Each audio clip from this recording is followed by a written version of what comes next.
Everyone, very very good morning to all of you. I hope आप सब मस्त होंगे, ज़बरदस्त होंगे दोस्तों। तैयारी एकदम पूरा नेक्स्ट लेवल का चल ही रहा होगा। नहीं हो रहा है तो करना शुरू कर दीजिए एकदम। और जैसा कि आज है डे 69, और पहले वाला भी अगर क्लास अगर आप नहीं देखे तो जो जो जा करके देखिए, लिटरली आपको बहुत ज़्यादा फायदा वहाँ से भी होने वाला है। आइए शुरुआत करते हैं सबसे पहले एक मोटिवेशनल कोट के साथ, जिसमें कहा यह जा रहा है कि यू हैव थ्री चॉइस। आपके पास तीन चॉइस है। एक तो गिव अप कर दो, छोड़ दो। एक तो गिव इन, या फिर give it everything you have got. देखो सिंपल सा बात है।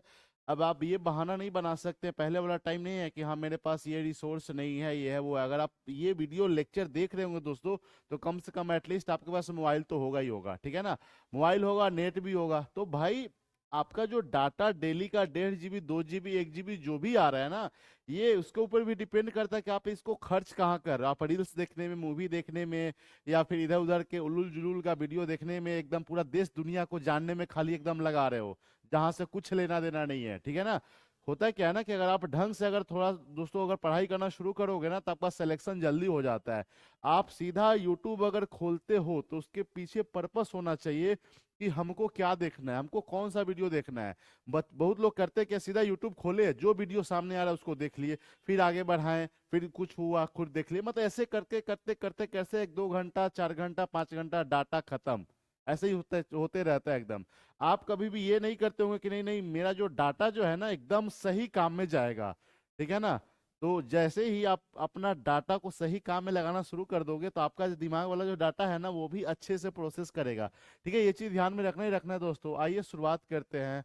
और सबसे पहला जो है ना यहाँ पे क्वेश्चन प्यारा सा सिटिंग अरेंजमेंट का है।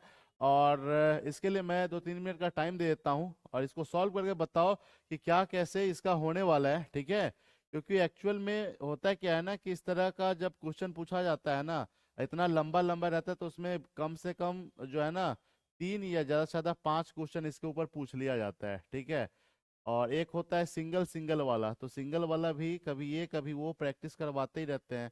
बट आप लोगों का काम है कि रेगुलर बेसिस पे आप लोग जुड़ा करो एकदम, ताकि जो है ना कैसे पजल बनता है, कैसे सिटिंग अरेंजमेंट बनता है, ये आप अच्छे से पूरा सीख पाओ, ठीक है ना। सब लोग जो लोग भी देख रहे हैं ना, फटाफट एकदम वीडियो को रोक करके आप ट्राई करो पहले एकदम।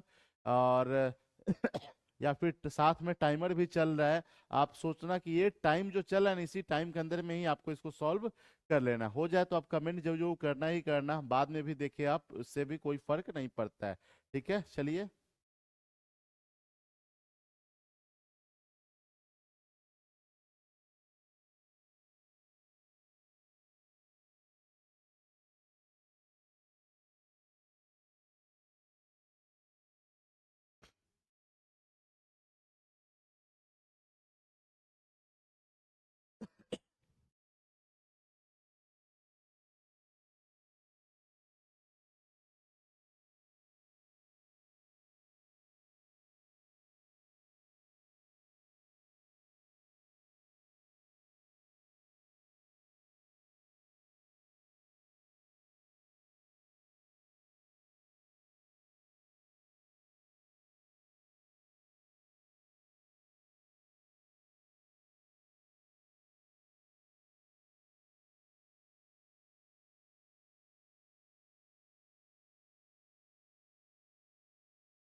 टाइम खत्म हो रहा है, जल्दी जल्दी करना शुरू कर दो, क्योंकि जब टाइमर चलते रहता है ना, तो आप सिंपल सा बात है, आप फास्ट काम करना शुरू करोगे।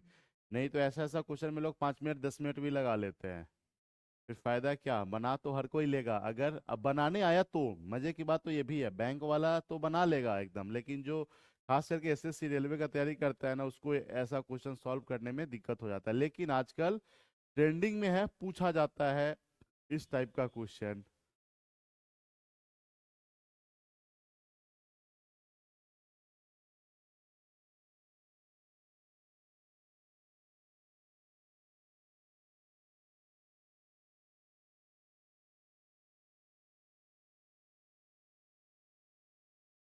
Last 30 second.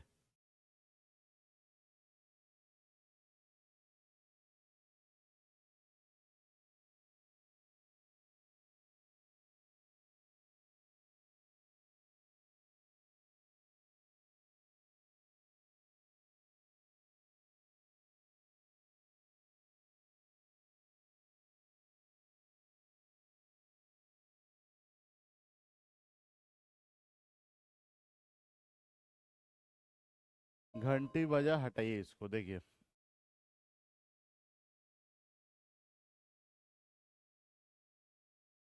कहा यह जा रहा है कि दोस्तों कि 8% है, DEFGMNO और R, ठीक है ना, सब ये एक रो में बैठा हुआ है, सबका फेस जो है ना वो नॉर्थ डायरेक्शन में। एक चीज हमेशा ध्यान में रखना, जब कभी भी अगर इस तरह का क्वेश्चन देखने को मिले ना, तो आप ये जरूर जरूर देखना है कि उसका फेस किधर है। क्यों? क्योंकि अगर कोई भी पर्सन जो है ना, आदमी जो है, अगर उत्तर की तरफ अगर फेस कर रहा है तो ये वाला साइड उसका राइट हो जाएगा, ये वाला साइड उसका लेफ्ट हो जाता है। और कोई भी अगर दक्षिण की तरफ देख रहा है तो ये वाला उसका राइट हो जाता है और ये वाला उसका लेफ्ट हो जाता है, ठीक है ना। तो ये चीज ध्यान में रखना ही रखना, इतना चीज आपको पता होना ही चाहिए, ठीक है। अब यहाँ पे 8 लोग को अरेंज करना है, तो एक काम करते हैं ना, जैसे दो पॉसिबिलिटी लेकर के इसको सॉल्व करते हैं, ठीक है ना, ताकि एक उसमें से कैंसिल हो जाए, दूसरा वाला जो बच जाए वही आपका जवाब हो जाएगा। जैसे यहाँ पे 1 2 3 4 5 6 7, एक ये 8 आ जाएगा। चलो ठीक है, एक और ले लेते, 1 2 3 4 5 6 7 8, ठीक है, ये हो गया। और क्या हो सकता है? और हाँ, एक चीज आप जो जो इंडिकेट कर ही देना कि इसका फेस किधर है, क्योंकि ये करते टाइम में ना दायां बायां निकालने में एकदम पूरा सही रहता है, ठीक है ना। जरूर जरूर, क्योंकि बहुत लोग क्या करते हैं, सीधा सॉल्व करना शुरू कर देते हैं, बाद में जब आंसर मैच नहीं होता है ना, तब देखते हैं, जा ये तो साउथ की तरफ फेस कर ले था जी, ठीक है ना। तो ये चीज ध्यान में रखना ही रखना। अब शुरुआत अब हम कहाँ से कर सकते हैं? देखो, अगर पहला लाइन अगर उस तरह का दिया हुआ है तो वहां से आप शुरू कर सकते हैं, और नहीं नहीं तो आप देखिए एकदम, जैसे यहाँ पे कहा क्या जा रहा है कि देखो ना, कि G sits fifth to the right of D. अब यहाँ से शुरुआत हम कर सकते हैं, बट अगर इसका मतलब क्या है कि जी जो है ना fifth to the right of D, मतलब मान लो कहीं पे भी अगर डी को यहाँ पे लिखते हैं तो इसका राइट, अगर ये अगर इधर देख रहा है भाई, अगर डी अगर यहाँ पे है दोस्तों, और जी जो है ना फिफ्थ टू द राइट में है, इसका मतलब है कि जैसे 1 2 3 4 और 5, मतलब यही होगा ना, मतलब 3 3 6 जगह तो ये लेके आ जाएगा। अब भी इसमें कंफ्यूजन है ना कि अब डी को कहाँ पे रखे, डी को यहाँ पे रखे, डी को यहाँ पे रखे, डी को यहाँ पे रखे, है ना। थोड़ा सा देख रहे, पॉसिबिलिटी पॉसिबिलिटी आ रहा है, बट एनी हाउ हमको दो ही पॉसिबिलिटी में लेकर के इस क्वेश्चन को सॉल्व करना है। और आगे क्या कर सकते हैं, यहाँ पे 2% जो है ना जी और एफ के बीच में, देखो 2% जी और एफ के बीच में, इसका मतलब देखो 3 और 3 6 लोग तो हो ही गया। हो सकता है कि दोनों साइड में एक एक और बढ़ जाए, हो सकता है एक साइड में दो बढ़ जाए, हो सकता है लेफ्ट साइड में ही दो बढ़ जाए, है ना। और जी और एफ के बीच में जो है ना 2 लोग हैं, खुद सोचो, अगर किसी भी साइड में अगर आप बढ़ाओगे ना, देखो तो 8 से ज्यादा लोग हो जाएगा, क्योंकि यहाँ पे 1 2 3 4 5 6 7 8 9 हो गया ना। तो इसका मतलब है कि दोस्तों एफ जो होगा ना, एफ जो होगा वो अंदर ही रहेगा, ठीक है। मतलब ये देख रहे हो, ये पैटर्न हो रहा है कि एफ इसके अंदर में ही रहेगा, क्योंकि बाहर करते हैं तो टोटल 9 लोग हो जाता है। तो मेरा ऐसा ना हो कि मतलब करते टाइम में क्वेश्चन ही गलत हो जाए एकदम, ठीक है ना। तो ये भी बात ध्यान में रखना, क्योंकि जो इन्फॉर्मेशन दिया गया उसी के अकॉर्डिंग हमको बनाना होता है, ठीक है। अब आगे क्या कहा जा रहा है कि 3% जो है एफ और आर के बीच में, 3% एफ और आर के बीच में हो सकता है कि आर आपका इधर हो जाए, हो सकता है आर इधर हो जाए, हो सकता है कि ना। चलो, लेकिन एक चीज हमेशा ध्यान में रखना कि यहाँ पे 3 3 6 लोग तो एकदम पूरा फिक्स हो गया है, ठीक है ना। और M sits immediate left of O, मतलब एम जो है ना ओ के इमीडिएट लेफ्ट में है, इसका मतलब है कि एम और ओ जो है दोनों एक साथ में आपका, मतलब एक साथ में ही होगा, ठीक है ना। और ये कहीं अलग से नहीं हो सकता है, दोनों एक साथ में ही होगा। तो एक साथ में करने के लिए क्या यहाँ पे हो सकता है, यहाँ पे भी हो सकता है कहीं किसी लेफ्ट में आ जाए, हो सकता है राइट साइड में आ जाए, है ना। चलो, लेकिन और आगे क्या कहा जा रहा है कि भाई N sits to the left of E, N जो है ना ई के लेफ्ट में है, ठीक है ना। N sits to the left of E, मतलब एन जो है ना, एन जो है ई के लेफ्ट में है, लेकिन ठीक लेफ्ट में ऐसा कुछ नहीं कहा गया है। And D sits to the left of N, D जो है ना एन के लेफ्ट में है, देखो डी जो है ना एन के लेफ्ट में है। अब हम कहाँ पे इसको बैठा सकते हैं? देखो डी जो है ना एन के लेफ्ट में, इसका मतलब ये जो है आपका इधर कहीं होने वाला है ना। ये आपका इधर कहीं होने वाला है दोस्तों, और कहाँ पे हो सकता है? खुद सोचो जरा सा, अगर हम एम और ओ को जो है ना, अगर हम कहीं और पे बैठाते हैं, ठीक है, एम और ओ को कहीं और पे बैठाते हैं। अच्छा, और कुछ यहाँ पे दिया हुआ था क्या इन्फॉर्मेशन? ये तो हो गया कि जी सीट से fifth to the right of D, ये हो गया 2% जी और एफ के बीच में, 3%, हाँ एफ और आर को अभी बैठाना है ना, एफ और आर को बैठाना है, तो एफ और आर को किधर बैठा सकते हैं? मान लो अगर इधर अगर करते हैं आर को, अगर आर को तो हम यहाँ पे भी कर सकते हैं, या फिर ये भी हो सकता है कि 1 2 3 आर को यहाँ पे भी कर सकते हैं, है ना। अच्छा एक काम करो, देखो यहाँ पे कम से कम 6 लोग का तो जगह है ना, 6 लोग का जगह है दोस्तों। अगर एक काम करते हैं, अगर डी को अगर हम यहाँ से बैठाना शुरू करते हैं, डी को अगर यहाँ से बैठाना शुरू करते हैं, तो यहाँ पे आपका एफ हो गया। अच्छे से इसको, यहाँ पे आपका एफ हो गया, एफ को दो छोड़ करके यहाँ पे आपका आ गया जी आ गया। दूसरा कंडीशन ये हो सकता है कि अगर मान लेते हैं कि अगर हम डी को अगर यहाँ पे बैठा रहे हैं, ठीक है ना, डी को यहाँ पे बैठा रहे हैं, तो आपका एफ यहाँ पे हो जाएगा। एफ अगर यहाँ पे है ना, एफ यहाँ पे, तो दोस्तों आपका जी आपका यहाँ पे आ गया, है ना, जी यहाँ पे आ गया। अच्छा किसी भी कंडीशन में जो है ना, अच्छा ये यहाँ गया है, और एफ और आर के बीच में था ना, कहाँ गया, 3% एफ और आर के बीच में, तो इस वाले केस में तो आर आपका यहीं पे आ जाएगा। आर अगर यहाँ पे आ गया और एम और ओ एक साथ है, इसका मतलब जो है ना, एम जो है, एम और ओ यहीं पे हो जाएगा, है ना, एक साथ में। अच्छा एन और ई जो है ना इसी सिचुएशन में रहने वाला है, लेकिन ठीक एक दूसरे के लेफ्ट में नहीं है, ऐसा कहा गया है। तो आपको हर हाल में एन जो है ना, एन को यहाँ पे करोगे, ई आपका यहाँ पे आ जाएगा। और कहीं कुछ हो सकता है क्या, और कहीं कुछ हो सकता है क्या, कि N sits to the left of E, ठीक है, D sits to the left of N, ये भी वाला बात आपका हो गया। चलो इस वाले में अगर बैठा के देखते, दो जगह के लिए खाली आपका जो है ना, एम और ओ यहाँ पे ही हो गया। और अच्छा एफ और आर के लिए, तो एफ और आर जो है दोस्तों आपका आर यहाँ पे आ गया। एन और ई को बैठाना, तो इसमें एन यहाँ पे हो गया, ई यहाँ पे हो गया। देखो ये वाला आपका ऐसे ही गलत हो जा रहा है, देख रहे हो ना, ये आपका ऐसे ही गलत हो जा रहा है। क्यों, क्योंकि यहाँ पे क्या बोला गया है कि D sits to the left of N, यहाँ पे डी एन के राइट में आ जा रहा है, मतलब सेकेंड वाला पॉसिबिलिटी आपका ऐसे ही गलत हो गया। देख रहे हो ना, सेकेंड वाला पॉसिबिलिटी जो दोस्तों आपका ऐसे ही गलत हो गया, यही वाला जो है बिल्कुल आपका सही जवाब हो जाएगा। आपके मन में आएगा कि हम डी को यहाँ पे यहाँ पे यहाँ पे बैठा के क्यों नहीं देख सकते हैं, तो आइए ना, चलिए एक काम करते हैं, डी को अब जो है ना एक और यहाँ पे करके आपको दिखाते हैं कि क्यों नहीं होगा वो। ठीक है ना, 3 4 5 6 7 8 हो गया ना। अच्छा डी अगर यहाँ पे है, तो आपका एक छोड़ करके एफ है, एफ और उसके बाद क्या था, एफ हो गया ना, और दो छोड़ करके यहाँ पे आपका जी आ गया। एम और ओ एक साथ है, एम यहाँ पे हो जाएगा, ओ यहाँ पे आपका हो जाएगा। उसके बाद क्या था, एफ और आर के बीच में 3 लोग हैं, तो 1 2 3 आर आपका यहाँ पे आ जाएगा। उसके बाद एन और ई के बीच में जो है, मतलब एन जो है ना ई के लेफ्ट में है, तो हर हाल में आपका एन यहाँ पे आ जाएगा, ई यहाँ पे आ गया। इस वाले केस में भी देखो, जो एन जो है ना डी के लेफ्ट में आ रहा है, एन जो है डी के लेफ्ट में, या फिर ये भी बोल सकते हैं ना कि डी जो है एन के राइट में है। लेकिन यहाँ क्या बोला गया है कि डी जो है ना, D sits to the left of N, तो यही पहला वाला जो आपका बिल्कुल सही। उसके बाद कुछ भी पॉसिबिलिटी आप करोगे, तो ये वाला आपका हो जाएगा गलत। तो इसके ऊपर बेस्ड दोस्तों कम से कम 3 और ज्यादा से ज्यादा 5 क्वेश्चन जो है इसके ऊपर बेस्ड जो है वो पूछा जाता है, ठीक है ना। और ये तरीका होता है इस तरह के क्वेश्चन को सॉल्व करना, और आपको आना चाहिए। चलिए आते हैं नेक्स्ट क्वेश्चन की तरफ। नेक्स्ट क्वेश्चन जो है आप सबके सामने यहाँ पे ये रहा। डिक्शनरी के अकॉर्डिंग आपको इसको अरेंज करके बताना है, और इसके लिए मैं टाइमर कम दे दूंगा, क्योंकि जैसा क्वेश्चन वैसा टाइम, ठीक है ना। लेकिन टाइमर चलते रहेगा, क्योंकि आपका प्रोसेसर फास्ट तभी तो हो पाएगा ना। ये रहा, बताओ इसका सही जवाब क्या कैसे होने वाला है।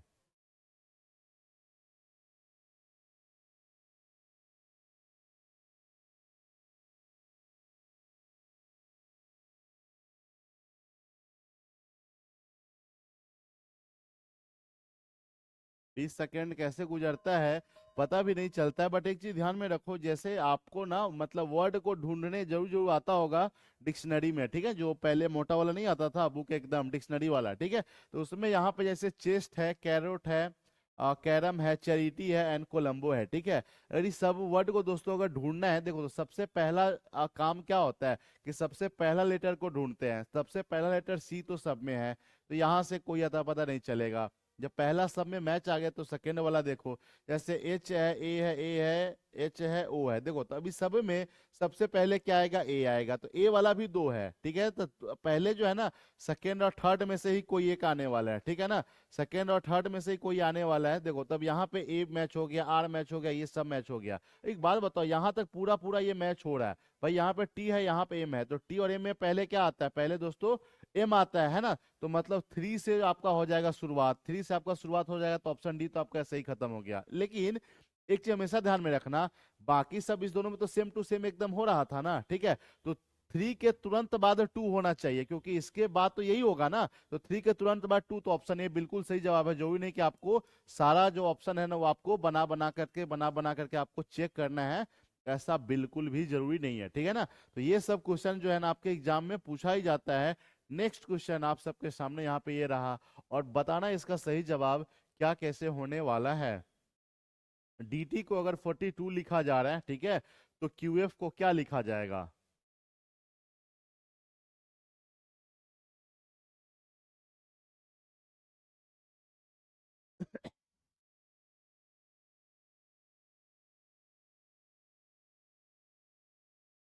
घंटी बजा हटाइए। देखो एक्चुअल में dt को 42 अगर कहा जा रहा है, तो qf को आप क्या लिख सकते हो, क्या हो सकता है तरीका इसका? देखो एक्चुअल में यहाँ पे जैसे d है दोस्तों और t है, ठीक है, d कितना पे आता है? 4 पे आता है, t कितना पे आता है? 20 पे।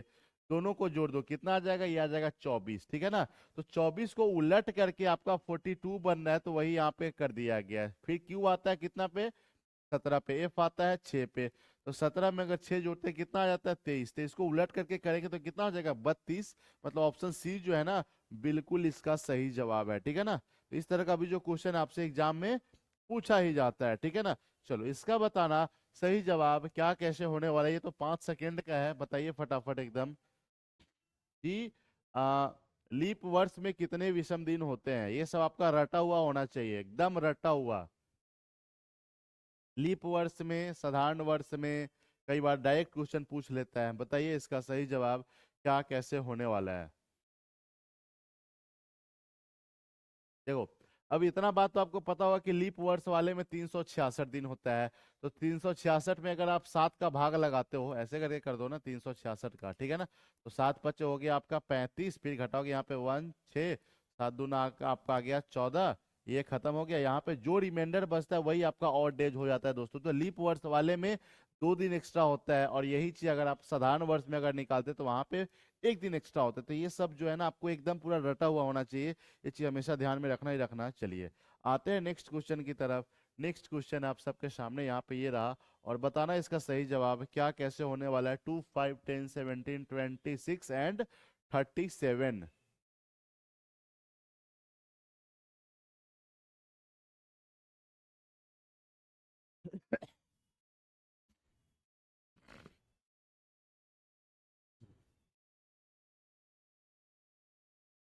देखो अब यहाँ पे क्या हुआ हो सकता है, एक बार ना आप डिफरेंस निकाल करके चेक कर लो। डिफरेंस निकालोगे तो कितना आ जाएगा? यहाँ पे आ जाएगा 3 5, फिर 7, फिर 9, फिर 11।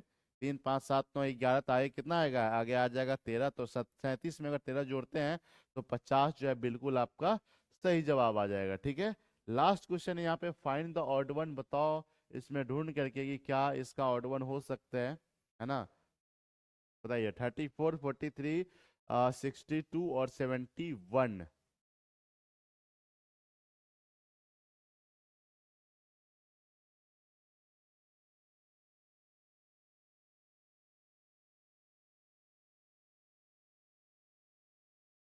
कैसे टाइम गुजरता है पता भी नहीं चलता है। देखो एक्चुअल में यहाँ पे क्या हो रहा है कि देखो 3 और 4 का आपस में अगर मल्टीप्लाई करोगे ना तो ये कितना आ जाएगा? 12।